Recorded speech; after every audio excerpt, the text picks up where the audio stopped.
మీరు పడే ఆవేదన నాకు అర్థమవుతుంది.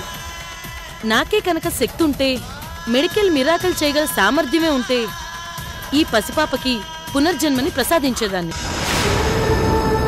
ఈ నగలు డబ్బు తీసుకో. మీరు చేసే దానానికి నేను అర్హురాల్ని కానండి. నన్ను బయటికి పంపించడానికి మీరు డబ్బు ఇవ్వాల్సిన అవసరం లేదు మేడం. ఆజ్ఞాపిస్తే చాలు.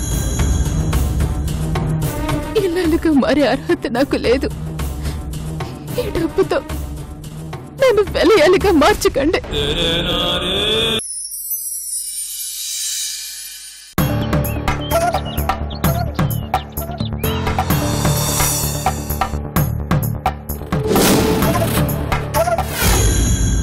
అత్తయ్య, త్వరగా రండి అత్తయ్య. ఈ పాటికి బట్టల షాపులు ఓపెన్ చేసుంటారు. వస్తున్నానమ్మా. అర్ధమొగుడు గారు, మీరు కూడా త్వరగా రండి. షాప్ లో రష్ ఎక్కువైతే సెలక్షన్ చేసుకోవడం చాలా కష్టం అవుతుంది. కాబోయే శ్రీవార్ గారు, మీరు కూడా త్వరగా రావాలి. పెళ్లి బట్టలు 10 గంటల నుంచి 12 గంటల లోపే కొనేయాలంట. అయ్యో అబ్బా, ఏంటమ్మా ఈ హడావిడి? పర్చేసింగ్ అంటే అలాగే ఉంటుంది అత్తయ్య. బావా, నా పెళ్లి చీర నువ్వే సెలెక్ట్ చేయాలి. నీ పెళ్లి డ్రెస్ నేను సెలెక్ట్ చేస్తాను. అలాగే. నా సెలక్షన్ అవసరం లేదా? నీకు పెళ్ళైనప్పుడు నువ్వు మీ ఆయనకు సెలెక్ట్ చేసుకో. అయితే నేను రాను, మీరే వెళ్ళండి. హలో నా అర్ధమొగుడా, నువ్వు రాకపోతే ఎలా అమ్మా? నువ్వు సెలెక్ట్ చేద్దు గాని రా. టైం అవుతుంది, పదండి.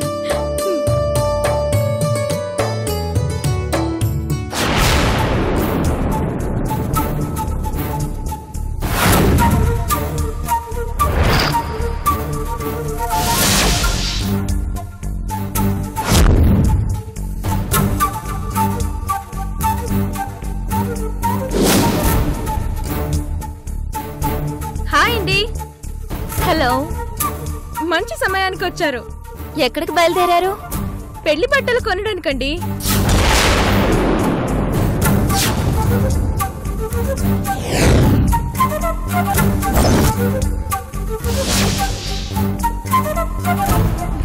మీరు కూడా సరదాగా వస్తారా? నేనెందుకు? బట్టల సెలక్షన్ లో హెల్ప్ చేయడానికి. తనెందుకులేమ్మా, తనకి బోలెడు పనులుంటాయి కదా, మనం వెళ్దాంలే. అరే, మహాలక్ష్మి అంత ప్రేమగా పిలుస్తుంటే రాకుండా ఎలా ఉంటాను? ఖచ్చితంగా వస్తాను. ఇంకేం, పదండి వెళ్దాం. ఆగండి ఆగండి, కానీ నాదో చిన్న అనుమానం. పెళ్ళే జరగనప్పుడు పెళ్లి బట్టలు కొనుక్కోవడం ఎందుకు?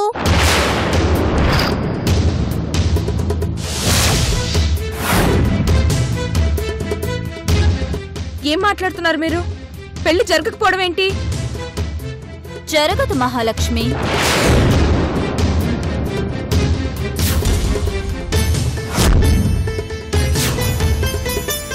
ఇంకోసారి ఆ మాట అన్నావంటే ఈ మహాలక్ష్మి సంగతి నీకు తెలీదు.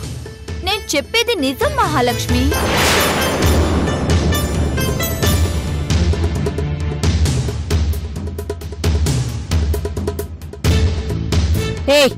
ముందు నువ్వు బయటికి నడవే. హారిక, నీ ఫ్రెండ్ కదా అని ఊరుకుంటున్నాను. బావతో నా పెళ్లి జరగదన్న మాట ఇంకెవరైనా అంటే చంపి ఉప్పు పాతరేసేదాన్ని. విన్నావు కదా, బయలుదేరు. పాపం, అందరూ కలిసి అనకాపల్లి అమాయకురాలి జీవితంతో ఆడుకుంటున్నారన్నమాట. బావా, ఇలా మాట్లాడుతుందేంటి? ముందు దాన్ని బయటికి గెంటేయ్. అంత దమ్ము నీ బావకి, నీ అత్తకి, నీ మరదలకి లేదు మహాలక్ష్మి. ఎందుకంటే వీళ్ళందరూ కలిసి నిన్ను మోసం చేస్తున్నారు కాబట్టి.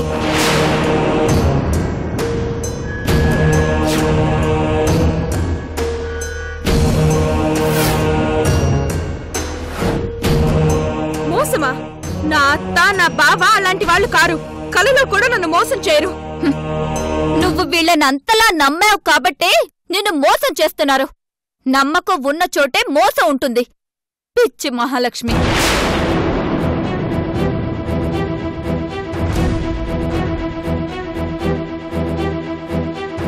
ఒసే, నువ్వు మనిషివా రాక్షసివే? నువ్వు సంతోషంగా ఉండవు, ఎదుటి వాళ్ళని సంతోషంగా ఉండనివ్వవు. నువ్వు బతకవు, ఎదుటి వాళ్ళని బతకనివ్వవు. ఇదేం బుద్ధే?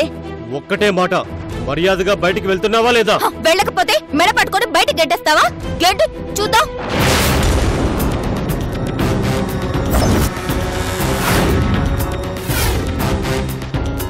మహాలక్ష్మికి నిజం చెప్పేస్తానని భయపడి బయటికి గెంటేస్తావా? గీతాంజలి గారు, ఈ పెళ్లి జరిగితే ఊరుకోనని ముందే చెప్పాను. జరగకూడదని వార్నింగ్ కూడా ఇచ్చాను. మా పెళ్లి జరగకూడదని చెప్పడానికి నువ్వెవరు? నీ జీవితం అన్యాయం అయిపోకుండా కాపాడగలిగే నీ స్నేహితురాల్ని.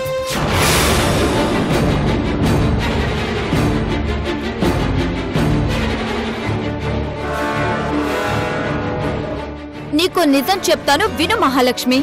నీ బావ ఇంతకు ముందే శిరీష అనే ఒక అమ్మాయిని ప్రేమించాడు.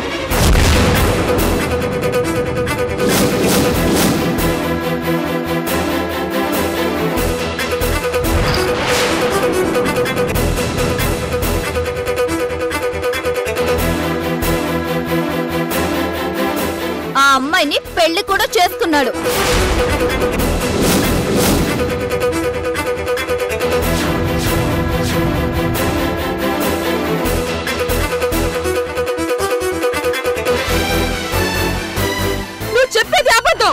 నువ్వు చెప్పేది అబద్ధం. నేను చెప్పింది నిజమో అబద్ధమో మీ బావని ప్రమాణం చేయమను.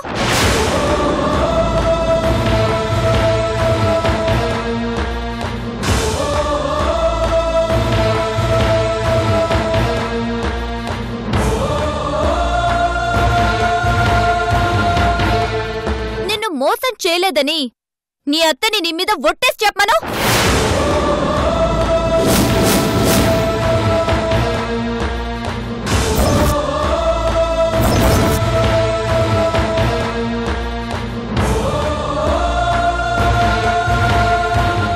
అడుగు మహాలక్ష్మి.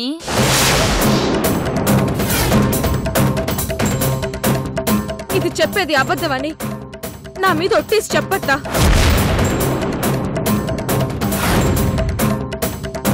ఒట్టేయత్తా?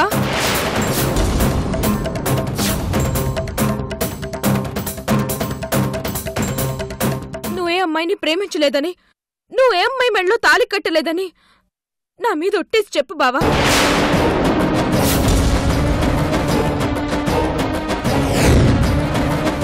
ఒట్టేసి చెప్పు బావా. వెయ్యరు, ఎందుకంటే నేను చెప్పేది నిజం కాబట్టి. ఎందుకు నన్ను మోసం చేశారు? ఎందుకు నాకు అన్యాయం చేయాలని చూశారు?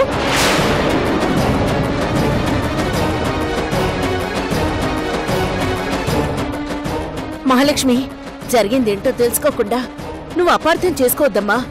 అంటే పెళ్లి జరిగిందన్నమాట. పెళ్ళైన వాడికిచ్చి నాకు పెళ్లి చేయాలని చూస్తున్నారన్నమాట.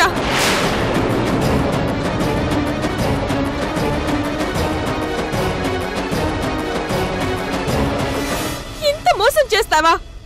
అందరూ కలిసి నాతో అబద్ధాలు చెప్పి నన్ను మోసం చేస్తారా?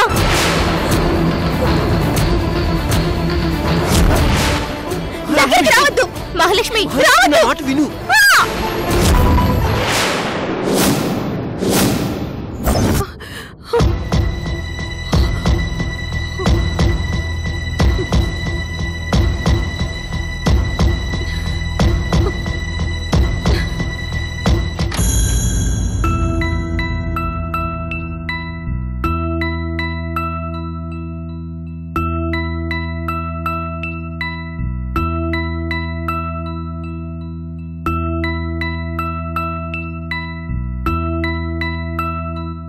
బావా, నాకు విమానం ఎక్కాలనుంది, ఎక్కిస్తావా? థ్యాంక్స్ బావా.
రే జీకే, నానా భవానీ గురించి ఎంక్వైరీ ఎంతవరకు వచ్చిందిరా?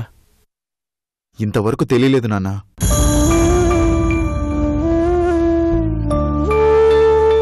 మీరు అమ్మతో నేను భవానీని ఇష్టపడుతున్న విషయం చెప్పకుండా ఉండాల్సింది నాన్న.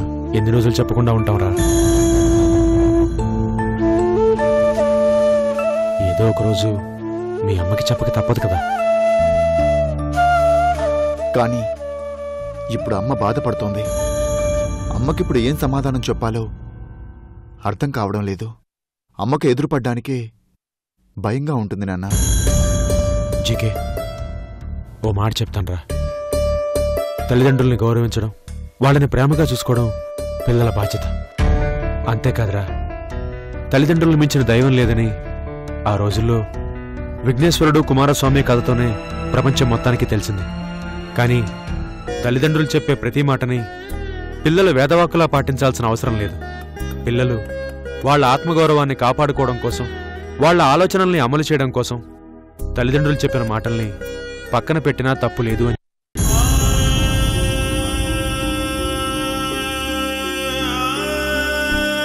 నీ 100 ఏళ్ల జీవితానికి, నీ సంతోషానికి, నీ ఆనందానికి అడ్డొచ్చిన వాళ్ళెవరైనా సరే నిర్దాక్షిణ్యంగా నిరాకరించమని చెప్పాడు.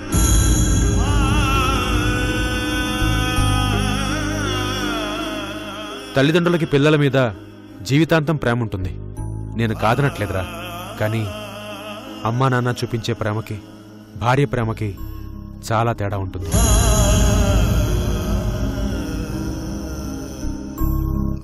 ఇది నీ జీవితానికి సంబంధించిన నిర్ణయం. నువ్వు బాగా ఆలోచించి నిర్ణయం తీసుకో.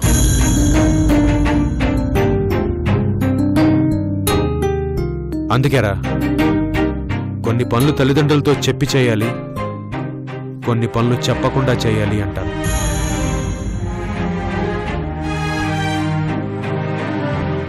Okay, good night. Good night నాన్న.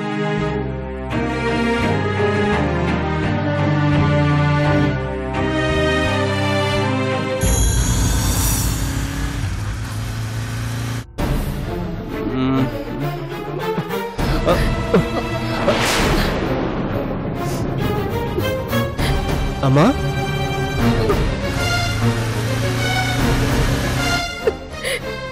ఏమైందమ్మా? ఎందుకు ఏడుస్తున్నావు? మహాలక్ష్మి చనిపోయినట్టు వేడుకలో వచ్చింది కార్తీక్.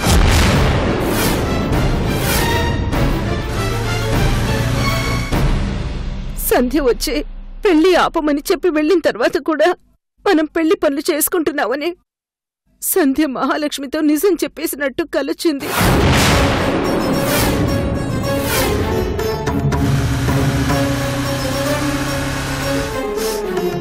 నువ్వు శిరీషని ప్రేమించావని, శిరీషని పెళ్లి చేసుకున్నావని, మహాలక్ష్మిని మోసం చేసి రెండో పెళ్లి చేసుకుంటున్నావని చెప్పింది. దాంతో మహాలక్ష్మి తట్టుకోలేక కోపంతో వెళ్ళి కత్తితో పొడుచుకొని చనిపోయినట్టు కలగన్నాను.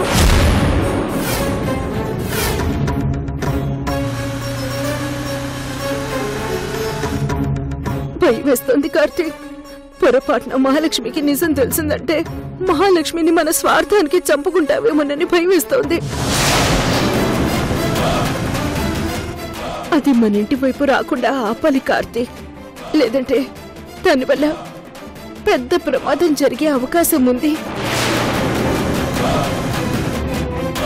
దానికి మనం ఏం అన్యాయం చేశామని మన జీవితాలతో ఆడుకుంటుంది. మన కుటుంబం మీద ఎందుకింత పగబడుతుంది? నీ జీవితం నుంచి తప్పుకున్నది తప్పుకున్నట్టుండాలి. మళ్ళీ ఇలాంటి దుర్మార్గమైన ఆలోచనలు ఎందుకు చేస్తుంది? అది మన ఇంటి వైపు రాకుండా చూడు కార్తీక్.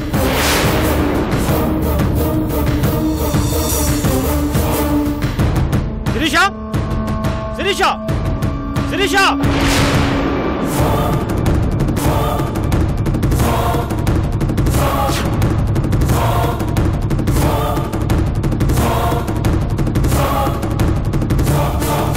నిన్ను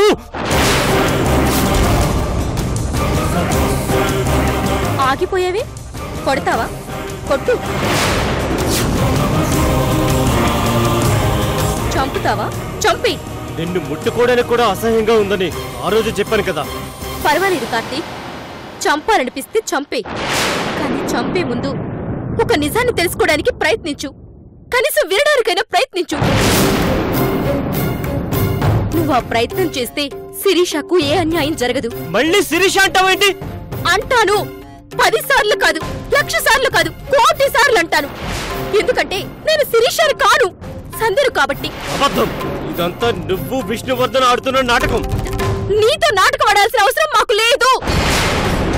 ఆ రోజు శిరీషాన్ని చూపించడానికి నిన్ను తీసుకెళ్ళినప్పుడు అక్కడ శిరీష లేకపోవడంతో మేం డ్రామాలాడామని అనుకున్నావే గాని నిజం తెలుసుకోవడానికి ప్రయత్నించావా?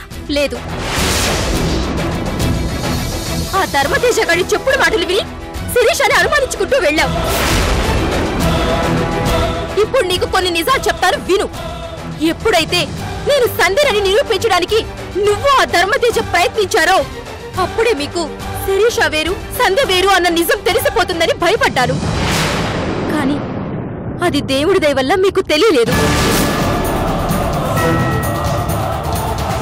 మీరు కోరుకున్నది ఎందుకు జరగలేదో తెలుసా?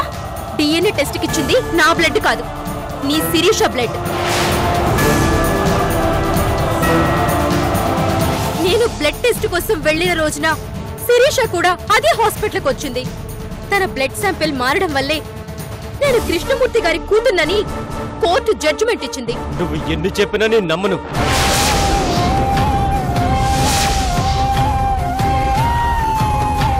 కార్తీక్, ఒక విషయం చెప్తాను, అర్థం చేసుకో.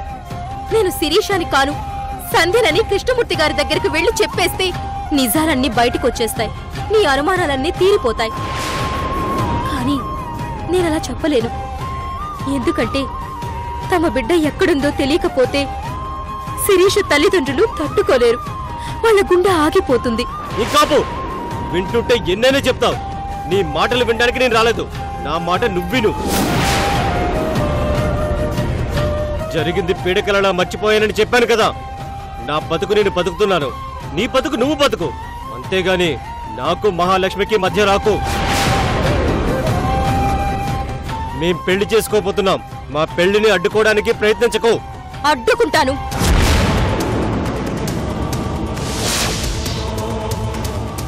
మహాలక్ష్మితో నీ పెళ్లి జరగనివ్వను, శిరీషకి అన్యాయం జరగనివ్వను. అలా జరిగిందంటే నేను శిరీష స్థానంలోకొచ్చి ఇన్ని రోజులు నేను కష్టపడిందంతా వృధా అయిపోతుంది. అయితే మా పెళ్లిని ఆపుతానంటావు? అవును. ఎలా ఆపుతావో నేను చూస్తాను. నా పెళ్లి మండపంలో నీకు అందరి ముందు బుద్ధి చెప్తే గానీ నీకు సిగ్గురాదు. ఆ క్షణం కోసం ఎదురు చూస్తూ ఉంటూ.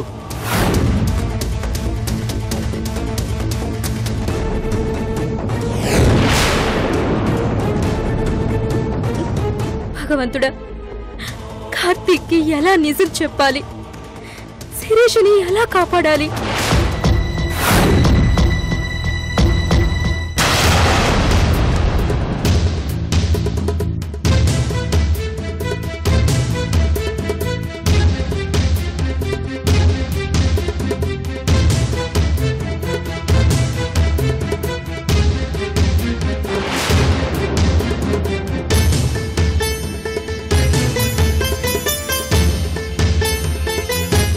నేనేదో తప్పు చేసినట్టు నాతో మాట్లాడకుండా నన్ను అవాయిడ్ చేస్తావేంటి రఘు?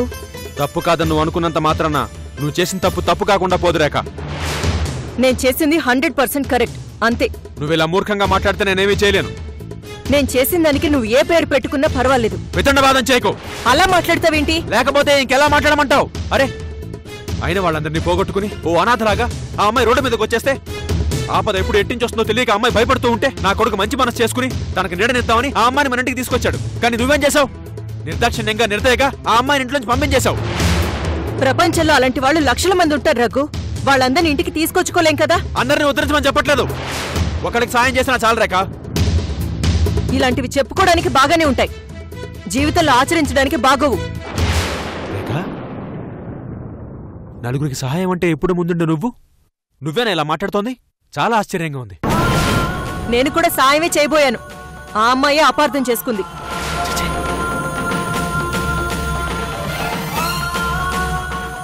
చూడు రఘు, చేసిన సహాయం వలన మనకి గొప్ప పేరు రాకపోయినా పర్వాలేదు, చెడ్డ పేరు మాత్రం రాకూడదు. రేపు ఆ అమ్మాయి ఇంటి కోడలైతే ఈ సొసైటీ మాట్లాడే మాటలు మనం భరించలేం. నాన్నా